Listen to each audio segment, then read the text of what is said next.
Idineklara ang Jose B. Lingad Memorial Regional Hospital bilang lead blood service facility ng Central Luzon noong 2016.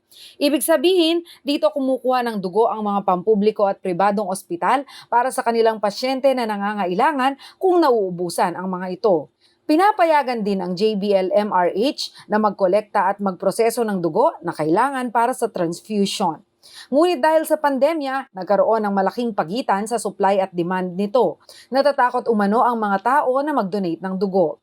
Sa ngayon po, medyo nangangailangan pa po ng mga blood donors po dahil marami po yung mga nangangailangan ng blood pero yung mga nagdo-donate po is medyo mababa dahil natatakot siguro silang mag-donate dahil sa pandemic po natin ngayon. Kaya medyo bumaba po yung supply ng blood po. Sa ngayon, ang ginagawa umano ng JBL Hospital ay nagre-request sila ng blood donor kapalit ng kukuning dugo mula sa blood bank para mapalitan ito. Nananawagan din ng JBL Blood Collection Unit sa mga taong gustong mag-donate ng dugo na sumali sa kanilang mga bloodletting activity o di kaya ay magtungo mismo sa JBL Hospital. Malaki umano ang pangangailangan para sa blood type AB at type O, lalo na at mayroon din umanong COVID-19 patients na nasa kritikal na kondisyon ang kailangang salina ng dugo. Sa ngayon po, kahit na mayroong pandemic, okay pa rin naman pong mag-donate ng blood.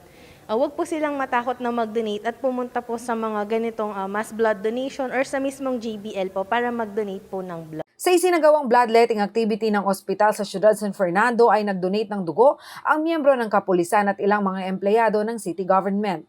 Nasa 36 bags ng dugo ang nakolekta ng JBL-MRH. Maliban sa nakatutulong ito na magligtas ng buhay, ang blood donation ay nakatutulong din umano sa kalusugan ng mga taong nagbibigay ng dugo. Aside from feeling of well-being po, madami din pong benefits yung pagdodonate ng blood po. Una po, nakaka-help din po siya sa cardiovascular health po natin.